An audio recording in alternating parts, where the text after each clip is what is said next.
ಒಂದು ನಿಮ್ಮೆಲ್ಲರಲ್ಲಿ ಇರ್ತಕ್ಕಂಥದ್ದು ಕೈಗಾರಿಕೆ.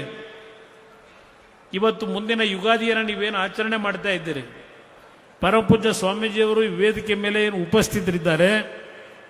ಮಂಡ್ಯ ಜಿಲ್ಲೆಯಲ್ಲಿ ನಿಮ್ಮ ಒಂದು ನಿರೀಕ್ಷೆ ಕೈಗಾರಿಕೆಗಳು ಬೇಕು ಅಂತಕ್ಕಂಥದ್ದು ಏನಿದೆ, ಆ ನಿರೀಕ್ಷೆಯನ್ನು ಹುಸಿಗೊಳಿಸೋದಿಲ್ಲ. ಪ್ರಾಮಾಣಿಕವಾಗಿ ಮಂಡ್ಯ ಜಿಲ್ಲೆ ಅಷ್ಟೇ ಅಲ್ಲ, ಮಂಡ್ಯ ಜಿಲ್ಲೆಯ ಅಕ್ಕಪಕ್ಕದ ಜಿಲ್ಲೆಗಳ ಯುವಕರಿಗೂ ಸಹ ಉದ್ಯೋಗಗಳನ್ನು ಕೊಡ್ತಕ್ಕಂಥ ನಿಟ್ಟಿನಲ್ಲಿ ಈಗಾಗಲೇ ಕೇಂದ್ರ ಸರ್ಕಾರದ ನಮ್ಮ ಇಲಾಖೆಯಿಂದಲೇ ನಮ್ಮ ಅಧಿಕಾರಿಗಳನ್ನು ಮನವೊಲಿಸಿ ಇವತ್ತು ಯಾವೊಂದು ಟೆಸ್ಟಿಂಗ್ ಸೆಂಟರ್ ಇದೆ ಆಟೋಮೊಬೈಲ್ ಇಂಡಸ್ಟ್ರಿನಲ್ಲಿ, ಅದನ್ನು ಇವತ್ತು ಮಂಡ್ಯ ಜಿಲ್ಲೆಯಲ್ಲೇ ತರಬೇಕು ಅಂತ ಹೇಳಿ ಈಗೇನು ನಮ್ಮ ಸ್ವಾಮೀಜಿಯವರು ಸ್ಟಾರ್ಟಪ್ಗಳ ಬಗ್ಗೆ ಹೇಳ್ತಾ ಇದ್ರು. ಹಲವಾರು ಇತ್ತೀಚಿನ ದಿನಗಳಲ್ಲಿ ಇನ್ನೂ ಸ್ಟಾರ್ಟಪ್ ಕಂಪನಿಗಳನ್ನು ಪ್ರಾರಂಭ ಮಾಡಬೇಕು ಅಂತಕ್ಕಂಥ ನಿಟ್ಟಿನಲ್ಲಿ ನಾನು ಮುಂದೆ ಏನು ಚರ್ಚೆ ಮಾಡ್ತಾ ಇದ್ದಾರೆ.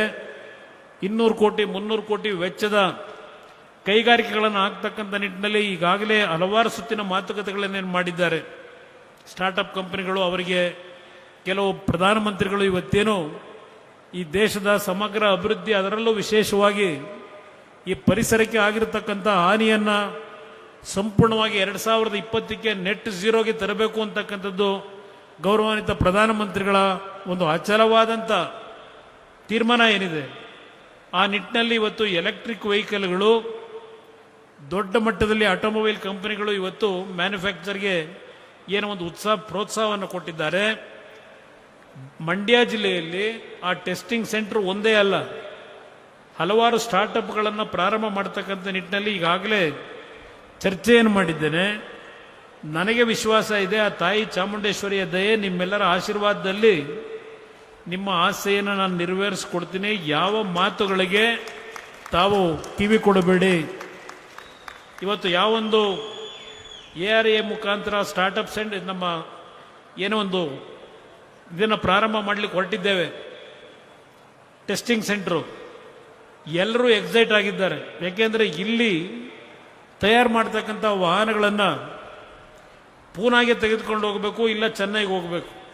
ಇಲ್ಲಿ ಟೆಸ್ಟಿಂಗ್ ಸೆಂಟರ್ ಇಲ್ಲ.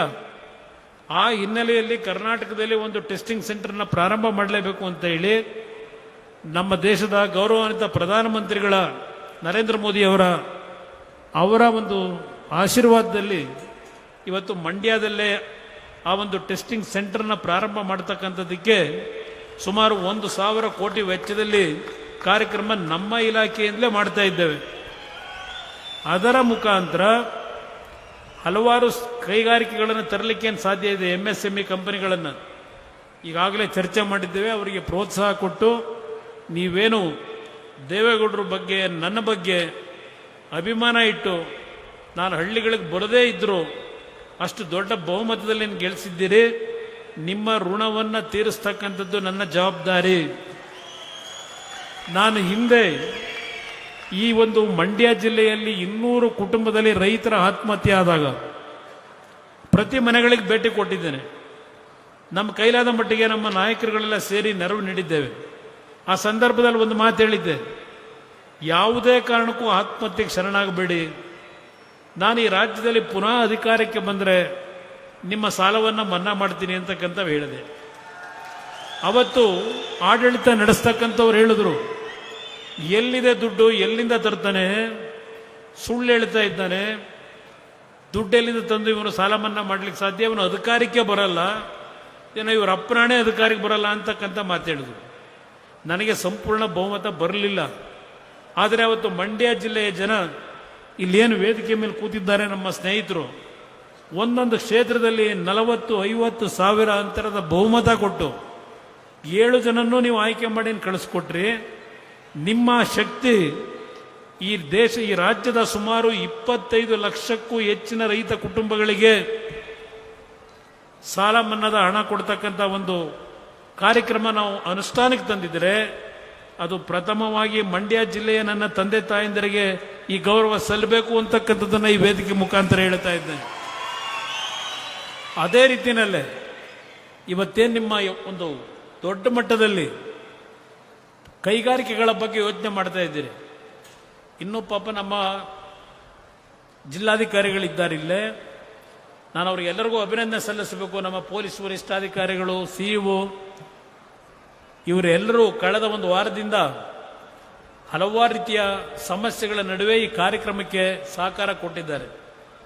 ನಮ್ಮ ಆಡಳಿತ, ಜಿಲ್ಲಾ ಆಡಳಿತ, ಪೊಲೀಸ್ ಇಲಾಖೆ ಎಲ್ಲ ರೀತಿಯ ಸಹಕಾರ ಏನು ಕೊಟ್ಟಿದ್ದಾರೆ, ಅವ್ರಿಗೂ ಸಹ ನಾನೀಗ ಅಭಿನಂದನೆ ಸಲ್ಲಿಸಬೇಕು. ಅವರೆಲ್ಲರೂ ಇವತ್ತು ಯಾವ ಕೈಗಾರಿಕೆಗಳ ಅಭಿವೃದ್ಧಿಗೆ ಒಂದು ಜಾಗದ ಅವಶ್ಯಕತೆ ಇದೆ, ರಾಜ್ಯ ಸರ್ಕಾರಕ್ಕೂ ಪತ್ರ ಬರೆದಿದ್ದೇನೆ. ಮುಖ್ಯಮಂತ್ರಿಗಳವರ ಬಜೆಟ್ನಲ್ಲಿ ಹೇಳಿದ್ದಾರೆ, ಮಂಡ್ಯದಲ್ಲಿ 100 ಎಕರೆ ಭೂಮಿಯನ್ನು ಕೈಗಾರಿಕೆ ಅಭಿವೃದ್ಧಿಗೆ ಕೊಡ್ತೀವಿ ಅಂತ ಘೋಷಣೆ ಮಾಡಿದ್ದಾರೆ ಪುಸ್ತಕದಲ್ಲಿ, ಬಜೆಟ್ ಪುಸ್ತಕದಲ್ಲಿ.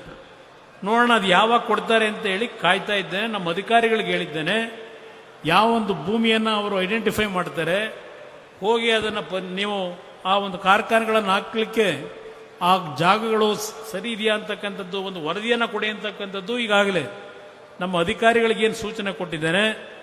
ಇವತ್ತಿನ ಈ ಒಂದು ಸಭೆಯಲ್ಲಿ, ಈ ಸಭೆಯನ್ನು ಏನು ನಾನೇನು ಬಂದು ಇಲ್ಲಿ ಪ್ರತಿನಿತ್ಯ ಇರಲಿಲ್ಲ, ನೀವೇ ಎಲ್ಲ ಈ ಜವಾಬ್ದಾರಿಯನ್ನು ತಗೊಂಡು ಇಂಥ ಒಂದು ದೊಡ್ಡ ಸಭೆಯನ್ನು ಮಾಡಿದ್ದೀರಿ.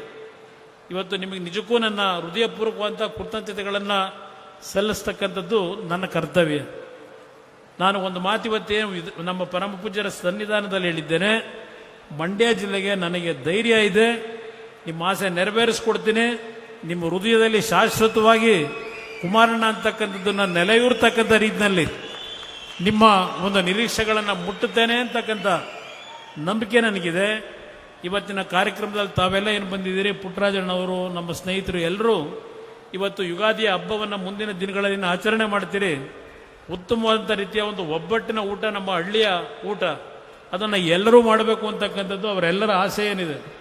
ಆ ಆಸೆಯ ಪ್ರಕಾರ ನೀವೆಲ್ಲರೂ ಊಟವನ್ನು ಮಾಡಿ ಹೊರಡಬೇಕು ಅಂತಕ್ಕಂಥದ್ದನ್ನು ಹೇಳಿ, ಈ ಒಂದು ಸಂದರ್ಭದಲ್ಲಿ ಪುನಃ ಇವತ್ತೇನು 15 ಕೋಟಿ ವೆಚ್ಚದಲ್ಲಿ ಮಾಡ್ತಾ ಇದ್ದೇವೆ, 14 ಕೋಟಿ ವೆಚ್ಚದಲ್ಲಿ, ಅದು ಸಣ್ಣ ಪ್ರಮಾಣದಲ್ಲಿ ಆಗೋದಿಲ್ಲ. ಮುಂದಿನ ದಿನಗಳಲ್ಲಿ ಹಲವಾರು ರೀತಿಯ ಒಂದು ಖೇಲೋ ಇಂಡಿಯಾದ ಕಾರ್ಯಕ್ರಮಗಳಿಗೆ CSR ಫಂಡ್ಗಳ ಮುಖಾಂತರ ಮಂಡ್ಯ ಜಿಲ್ಲೆ ಅಲ್ಲ, ಅಕ್ಕಪಕ್ಕದ ಜಿಲ್ಲೆಯಿಂದಲೂ ಯುವಕರು ಇಲ್ಲಿ ಬಂದು ಹಲವಾರು ರೀತಿಯ ಕ್ರೀಡೆಯಲ್ಲಿ ಪ್ರೋತ್ಸಾಹವನ್ನು ಪಡೆಯತಕ್ಕಂಥ ನಿಟ್ಟಿನಲ್ಲಿ ನಮ್ಮ ಮನ್ಸುಖ್ ಮಾಂಡವ್ಯ ಅವರ ಒಂದು ಭಾವನೆ ಏನಿದೆ, ಇವತ್ತು ಯುವಕರು ಬೆಳಿಬೇಕು, ನಮ್ಮ ದೇಶದ ಕೀರ್ತಿಯನ್ನು ಎತ್ತಬೇಕು ಅಂತಕ್ಕಂಥದ್ದು ಈಗಾಗಲೇ ನೀವು ನೋಡ್ತಾ ಇದ್ದೀರಿ. ಕ್ರಿಕೆಟ್ನ ಒಂದು ಕ್ರೀಡೆಯಲ್ಲಿ ಮಹಿಳಾ ಶಕ್ತಿ, ನಾರಿ ಶಕ್ತಿಯ ಒಂದು ವಿಶ್ವದಲ್ಲೇ ಖ್ಯಾತಿಯನ್ನು ಪಡಿತಾ ಇರತಕ್ಕಂಥ ನಿಟ್ಟಿನಲ್ಲಿ ವರ್ಲ್ಡ್ ರೆಕಾರ್ಡ್ ಏನು ಮಾಡ್ತಾ ಇದ್ದಾರೆ. ಇವತ್ತು ಮೊನ್ನೆ ನಡೆದಂಥ T20 ಕಪ್ನಲ್ಲೂ ಸಹ ನಮ್ಮ ಪುರುಷ ಕ್ರೀಡಾಪಟುಗಳು ಏನು ಕ್ರೀಡೆಯಲ್ಲಿ ಗೆದ್ದಿದ್ದಾರೆ ಕ್ರಿಕೆಟ್ನಲ್ಲಿ, ಮುಂದಿನ ದಿನಗಳಲ್ಲಿ ಅದು ಇನ್ನೂ ದೊಡ್ಡ ಮಟ್ಟದಲ್ಲಿ ಆಗಬೇಕು ಅಂತಕ್ಕಂಥದ್ದು ನಮ್ಮೆಲ್ಲರ ಆಶೆ ಏನಿದೆ. ಈ ಒಂದು ನಿಟ್ಟಿನಲ್ಲಿ ನಾವು ಕೆಲಸವನ್ನು ಮಾಡ್ತೇವೆ. ಅದು ನೀವು ಸಣ್ಣ ಆಗ್ಬೇಕಲ್ವಾ, ಅದು ಒಂದು ಉತ್ತಮ ಆಹಾರದಿಂದ ಸಣ್ಣ ಆಗ್ಬೇಕಲ್ವಾ. ಪ್ರತಿದಿನ ನಮ್ಮ ಜೀನಿ ಸ್ಲಿಮ್ ನ ಯೂಸ್ ಮಾಡಿ ಯಾವುದೇ ಸೈಡ್ ಎಫೆಕ್ಟ್ ಇಲ್ದಂಗೆ ನೀವು ಸಣ್ಣ ಆಗ್ತೀರಾ.